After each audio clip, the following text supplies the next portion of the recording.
Good afternoon, everyone. Can everyone hear me? Can anyone hear me? All right, thank you for the thumbs up. So my name is Denise Bourdeaux, and I'm with Anne Arundel Workforce Development Corporation. I am the Director of Career Services, and today we're going to kind of talk about the military population, the forgotten dislocated worker. And so, a little bit about AAWDC. We're a nonprofit Title I service provider. Um, Offer innovative, high quality career and employment services in Anne Arundel County, Maryland, where our vision is that every business has the skilled workforce needed to succeed, and all Anne Arundel County residents have met their full potential. So today we want to talk about the military population. So, as we look at active duty military, they are a person who is defined as the military is their full-time job. They work for the military full time. They live on or near a military base. They can be deployed at any time. And there are about 1.3 million active duty service members, according to a survey that was taken in 2022. And as we look at it, there are about 200,000 service members that leave the military each year. So they either transition out, separate, retire, but they leave 200,000 at a time. If we look at military spouses, there are about 12.2 military spouses in total. And a military spouse is defined as a spouse of an active duty service member or a spouse of a veteran. So that active duty would be someone who's currently serving in the U.S. Armed Forces. And so as we continue to look at military spouses, the unemployment rate overall is low everywhere you go. But for military spouses, that unemployment rate kind of wavers somewhere around 22%, making them one of the highest unemployed demographics. All right. And as we look at why is their unemployment rate so high, we look at things as deployments, childcare costs, gaps in employment, business biases. And although some of them are unemployed, there are a lot of them that are more underemployed, again, for those same reasons, the deployments, the gaps in employment, childcare costs, biases of businesses. Okay. So when we think about dislocated workers, and we all know the categories of dislocated workers, someone who has been terminated or laid off, or who has received a notice of termination or layoff, mass layoff or closures, self-employed, displaced homemaker, dislocated due to foreign trade, or the spouse of a member of the armed forces. Those are our 6 categories of dislocated workers. But then we say, well, why the military? So when you think about the military, so service members exiting the military usually are given some type of notice. So whether they're separating or retiring, they get that notice of you are leaving the military, you will no longer have a job. And so WEA dislocated funds can help them enter or re-enter the civilian labor force. When we think about the military, we say, oh, a lot of them have gotten all this training, they should be ready for employment. But a lot of times, what they're missing is some type of certification that puts them on par with their civilian counterparts. So when they're getting ready to separate, they usually have a notice of separation, they have a DD 214 or some type of document showing that this was someone who served on active duty and will be leaving honorably. All right. And so we always say it makes sense to begin servicing while the service member is still on active duty, but has that imminent separation date. If you look at the Tegels will say 180 days of separation if they're getting ready to leave the military to be able to help them. One of the resources that we do usually tap into or work through is the TAP programs. So every branch of the service has what they call a TAP program, and that is a transition assistance program. And so those that are leaving the military are required to go through that TAP. And so TAPS gives them the resources they need as they're preparing to become civilian again. So whether there's advice on what does civilian employment look like, the resume, the job search, all of those things is what go into that TAP program. All right. And they are allowed to start doing TAP a year out if they're separating, 2 years out if they are retiring. Right? So if you think about the military spouse, again, that was one of those categories under dislocated workers. And it's for those reasons I talked about. Those military spouses relocate all the time. And when they relocate, they need to sometimes find new employment or get new trainings. And so military spouses may qualify if they are the dependent spouse, member of the armed served forces person on active duty orders, their family income is significantly reduced as determined by the state or local area because of deployment, call of order to active duty, or that PCS or permanent duty station. And so military spouses also can qualify if they're unemployed or underemployed or experiencing difficulty in obtaining or upgrading employment. So one of the things that I found out with working with the military population is most of them do not utilize the services that are available to them through the American Job Centers. Either they don't know or they're so busy with other things that they don't utilize the services. And I'm not sure of everyone else, if you're dealing with the military population, how many actually know about the services or even utilize the services. Okay. So we created a program called Military Career Connections.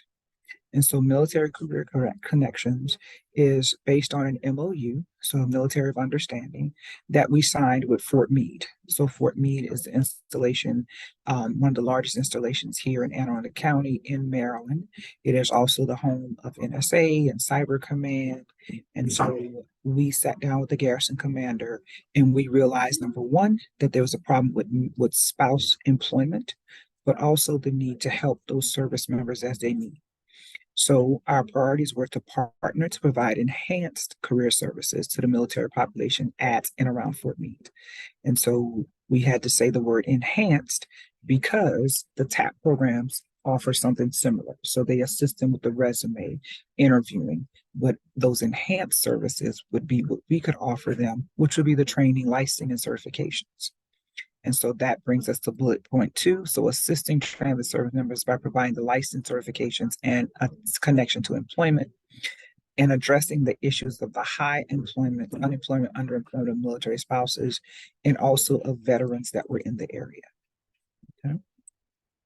So for our spouses program, we realized as we looked at spouses, several of them had not worked in a while, or because they were in a new area, they didn't have that confidence that they needed to get employment. So we have a program called Career Restart, and it is based on J Block's 5 steps to rapid employment. And one of the things that it covers is that emotional roller coaster that comes with having to find a new job all the time, or the stumbling blocks that we put in the walls that we build up for ourselves. So we offer that career restart. We offer it not only to our military population, but to the general population. But when we do it with military spouses, we bring spouses together because we know that spouses relate better to spouses. Right. We also do paid work and learn opportunities for those who have not worked in a while, who want to get back into the workforce, but are not sure how to do that. So our internships that everyone does. We also do connecting spouses directly to employment. So what do they need to get that employment? And then one of the bigger things that we have issues with in this area is childcare as a barrier. So a lot of spouses, when we speak to them in this area, they have to make a decision. Do I go to work or do I stay home and take care of my children because childcare is so expensive? Some of them are finding that if I do go to work, I'm just paying, my paycheck pays for childcare. So we talk about a great plan for their barrier removal. So we provide that childcare while they're in training, during their internship, and as they transition into that employment. And so we do that for about 2 to 4 weeks while when they first start working, to help them see what it is they're going to be earning and to see if childcare is even feasible. I'm not sure where you are, but the cheapest childcare I think I found is $250 a week, and it can go as high as $500 to $1,000 a week, depending on the age of the child. So how do we spread the word about this program? So because we had that MOU with Fort Meade, one of the biggest ways that we were able to promote the program is through the installation's public affairs office. We also worked with the TAP offices social media, community organizations, organization websites, the Fort Meade Office of Army Community Services. We worked a lot with our Department of Labor partners, so the DVOPs, Friends and Family, and USO. So we're at hiring events. We present at the TAP workshops. Everywhere that we can present, we're there to talk about this program and to give them the benefits of the program. Right. So was the MOA important? So it depends. So for us, it was important because number one, it was one of the priorities of the garrison commander at Fort Meade. And so they decided that this was important to them and they wanted to know how workforce can help. So we provided in writing what it was that we were going to do to assist. So that MOA provided a written, not just a verbal agreement between the installation and workforce. It also gave the program credibility. So one of the things that we found in working with the military is they have to trust you. And so putting the garrison commander's stamp of approval on it shows that we were not just a program, but we were a credible program. And then it allowed for us to use the Fort Meade seal on any documentation we have, flyers, social media, so we can discuss it, we can promote it. And so it gave us that credibility that was important. Okay. And so how to get an MOA. So for us, again, it was sitting down and meeting with the garrison commander. So talking to them, letting them know and understand what workforce was, because number one, they had no idea. The only time that the military learns about the American Job Centers is when they are getting ready to separate. It is part of what they call the pre-separation briefing, and it is gone through really quick. It says, okay, if you're getting out the military and you want to get unemployment, then you go to the American Job Center. So that is their understanding of what it is, and it's totally tied to unemployment. And so we had to help them understand that there was more to the American Job Centers, to workforce than just unemployment. That is one small piece of what we do. The bigger piece is helping you to get that employment. Okay. And then we spoke with them, we created that MOA. We also talked about what could we as workforce do to assist them with job openings that they had. So as part of our agreements, we said that we would help them to fill those hard positions that they have on base. And so every garrison commander, and they change garrison commanders every 2 years, when they come on board, they see that we have that standing MOA that's in place. And they have said, yes, this is still one of our priorities, and we want to continue to partner with you. Okay. All right. And so that was a quick overview. What I want to do now is kind of open up for questions, discussions. And I see there are some in the chat. And so if anyone wants to open up their mic, and we can answer some questions. Hi, Denise. Hi. My name is Giovanna Parkhouse. I'm with Arizona at Work, City of Phoenix. And I was just curious if you could expand a little bit more on the childcare aspect that you're offering to those military spouses. Is that, how is that funded? And then are there sort of stipulations, like do they have to use a DES provider, or are they kind of given just cash and they can use that for like a family, friend, or neighbor care? So if you can expand on that. So it is through our supportive services policy through WEA. And so we, as part of our supportive services, we allow them to have childcare. And so it's a bridge for them. So in the state of Maryland, there is a childcare subsidy program. And so we, with any supportive services, it is just that small bear of remediation. So we do a plan, but we will pay for them to have childcare while they're in training.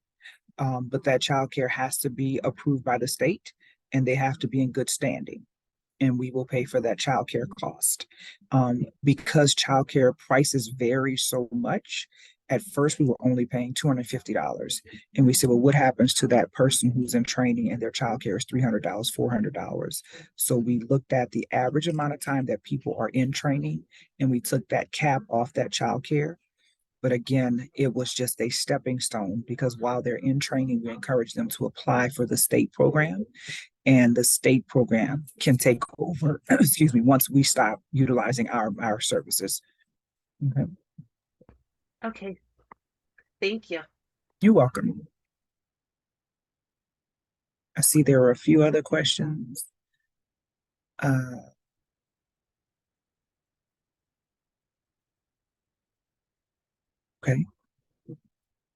Any other questions? Someone said they had never heard of the American Job Center until their spouse separated. And that is a big issue. I hadn't heard of it until 10 years after he retired. Right. And that it seems to be the one of the problems that we have. So every state, every county, if you're in Louisiana, every parish has an American Job Center. They may be called a Career One Stop, they may be called a American Job Center, but they are all there. And one of the things that we're working on now is how to get, and I think it's the problem everywhere you go, like how do you promote it? Because a lot of people do not know anything about us until they need us. So if you don't need a job, then you don't think about the American Job Center. If you're not in need of unemployment or anything like that, then you don't hear about the American Job Center. But like for us, we're there to help people that are unemployed or underemployed. And we found that so every American Job Center you go to, there is a priority of service for the military. And so what we wanted to do is we wanted to create a separate program, which is why we created Military Career Connections. So our program is across 2 counties. So we have Anne Arundel County and Howard County because we both support Fort Meade. And so we are able to help a larger audience, help them with that employment. And again, it is getting the word out to say that, yes, we're here and yes, we can assist you. All right. I know there's some other questions out there.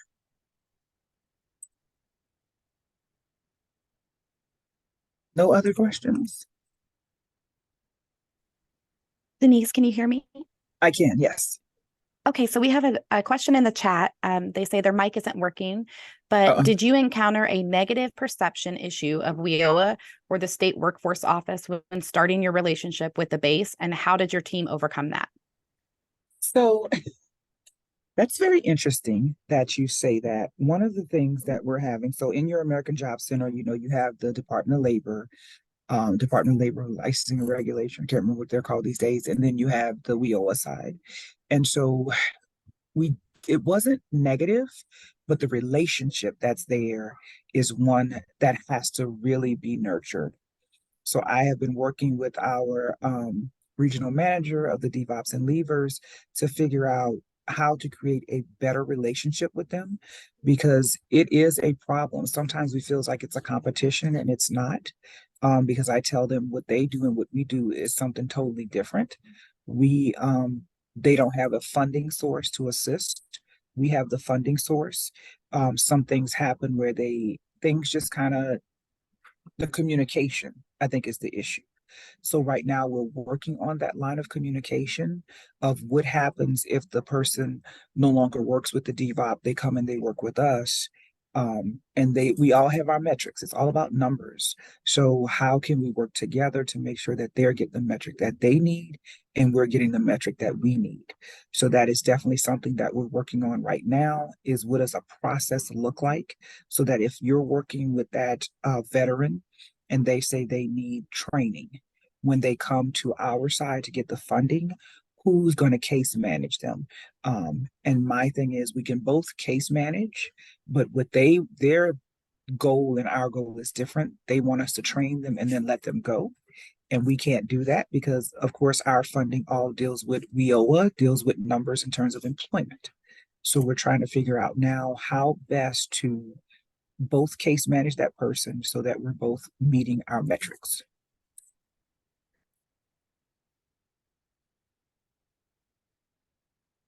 Any other questions? I know they are. In terms of, hello? I can hear you.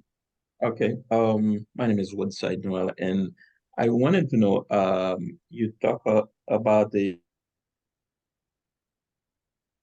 AAWDC, how, let's say, I live here in Florida, and I wanted to see how, I can help, some veterans in this area here.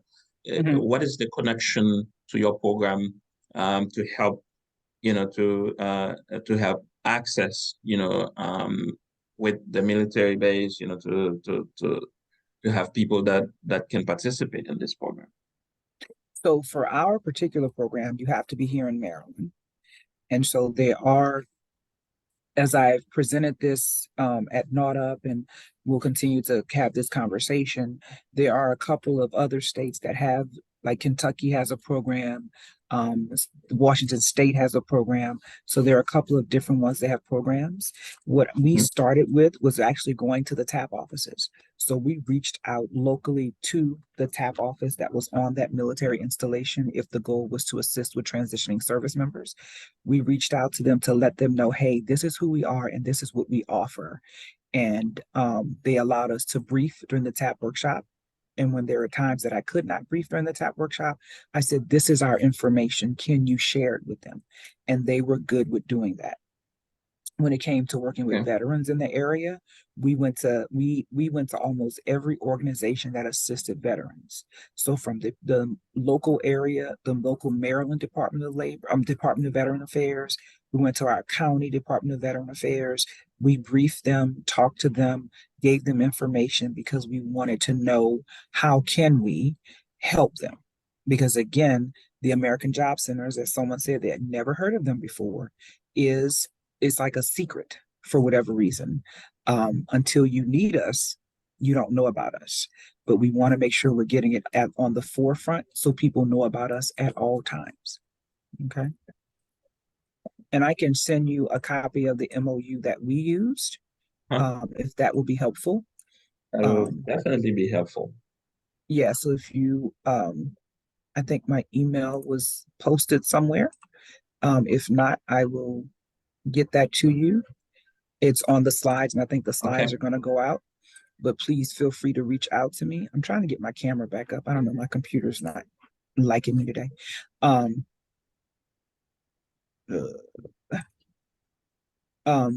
But yeah, I can definitely send you my information and we can connect and kind of talk about what our journey was. This is our second time in doing a program of this type. A couple of years ago, we had a Department of Labor grant that was just specific to the military population. And when we lost that grant, we lost a lot of leverage. And so then we figured out, you know what, this population is dislocated workers. So why are we not using WEA funding to assist them? So not only do we use our WEA funding, but we also use other grant funding that we get through Department of Labor to assist them.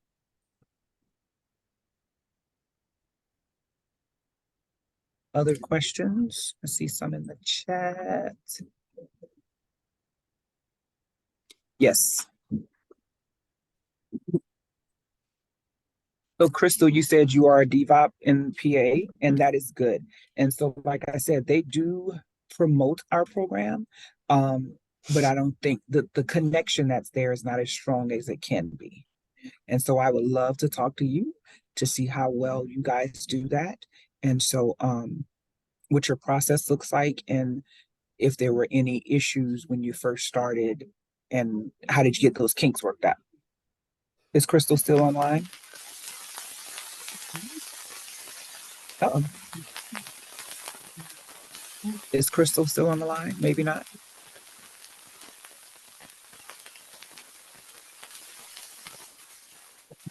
Hello? Yes. What is the time frame, would you say, to implement a program like this?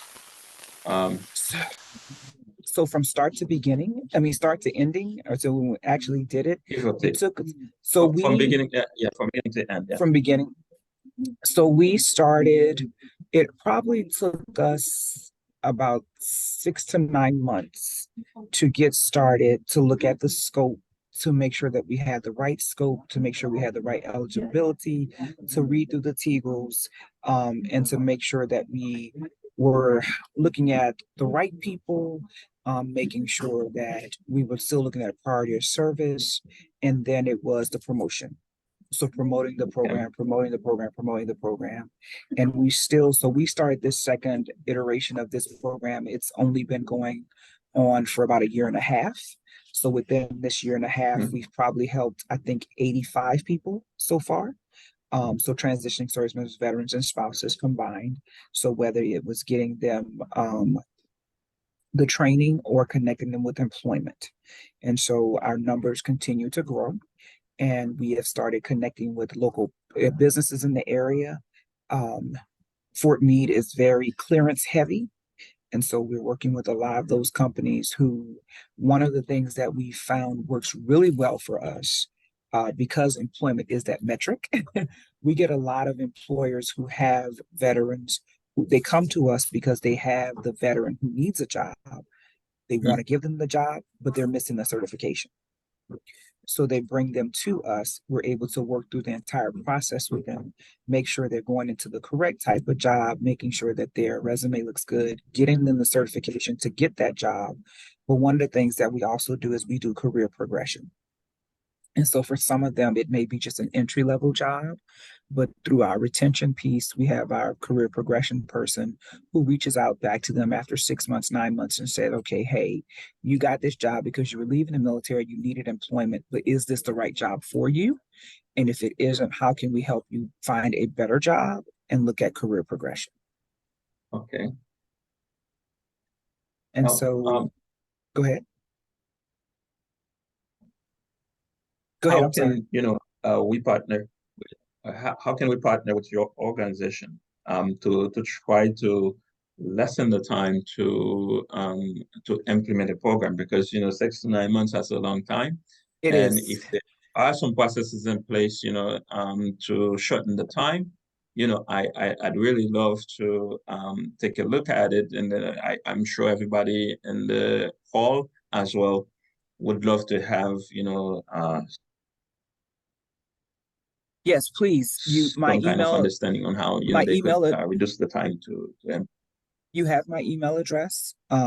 They're going to send it out. Please feel free to reach out to me, and we can do a whole session on, the things that we did right, the things that we did wrong, the things that are beneficial. And I would love to speak to you. That's probably one of the things that we may do another session about that, about how to get that process started and look at the bumps in the road that we had so that it can be easier for somebody else. And Kevin, you said you started as a leaver for Southern Nevada. This is the first time I've heard about the American Job Centers. And so they could be called Career One Stops, or American Job Centers. So just two different names. And then Alex says, how can we know this would be a beneficial program for our area? And so it depends. And it for us, we knew the amount of traffic that was coming out of Fort Meade. We looked at, when we spoke to them, we asked them how many people PCS out of Fort Meade every year. And I was cheat and say I had an advantage. I was a TAP counselor for 11 years with the Army. So I knew the amount of people that were coming out of Fort Meade who did not have the certifications that they needed. And so when they would come and sit with us and we would sit down and we would look at their resumes and we would say, okay, you are applying for this job, but do you have the certification needed for that job? And so there are a lot of programs that are out there. If they did their research, it's a lot of national programs. And one of the things I talk about is national programs are good, but sometimes you need that face-to-face person to sit with. And that was the advantage of our program, that they could sit with a live person one-on-one and talk about and do what we do in workforce.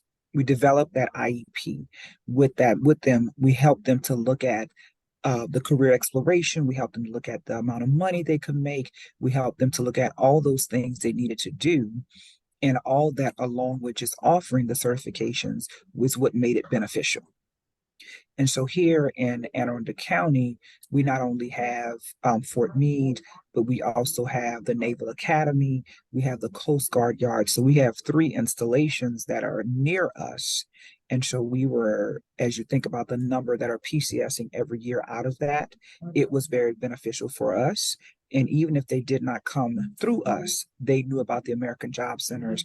And we were able to say, if you're leaving Maryland, when you go to the next place, look at the Career One Stop that's there, and they can connect you with that employment. Okay. And so, Alex, you're saying the War College is 15 minutes from the office. What I will tell you is senior leaders are the ones that need our services more than anyone else. I've sat down with senior leaders. They kind of have no idea what they want to do. And some of them have the education, but not the certifications, or they just really need that help. I find some of my bigger clients are the ones that are those senior leaders. Now, in Florida, we have Career Resource Florida. Would that be equivalent to the American Job Center, or is it a different organization completely? It should, I'm not sure. It's the workforce agency. So like we are workforce, we're a nonprofit. Well, the Career Resource, yeah, it's a workforce agency. Yes. Right. So it would, so yeah, so we the workforce agency. So you have the American Job Centers, which is the big umbrella of everything. And then you have within the use of the AJCs that are Career One Stops, you have the WEA partners. And so for us, we are a nonprofit, but we are the workforce agency for our county. So nobody else does it in the county but us. Okay. And again, if you want to know if it's beneficial, I would sit down and have a conversation with the TAP offices.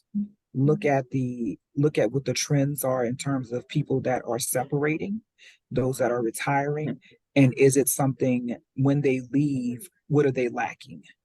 But I think the more services that they have available to them, the better they are.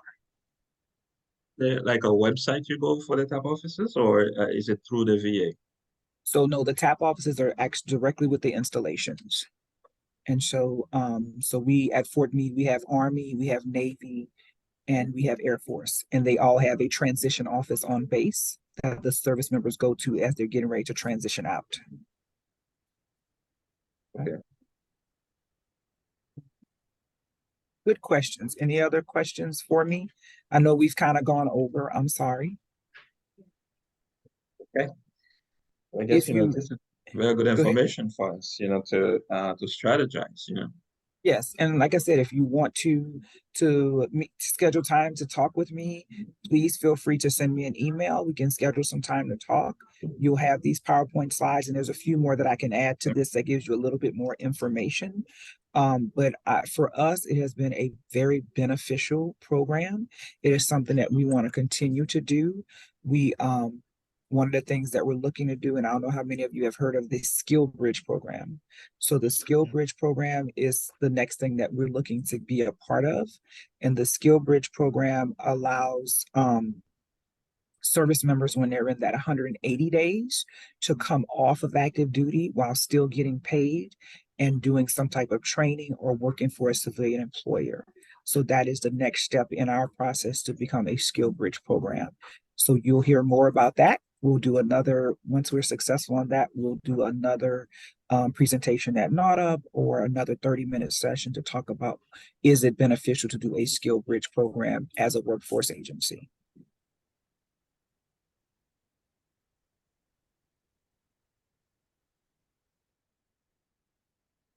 So thank you everyone for joining today.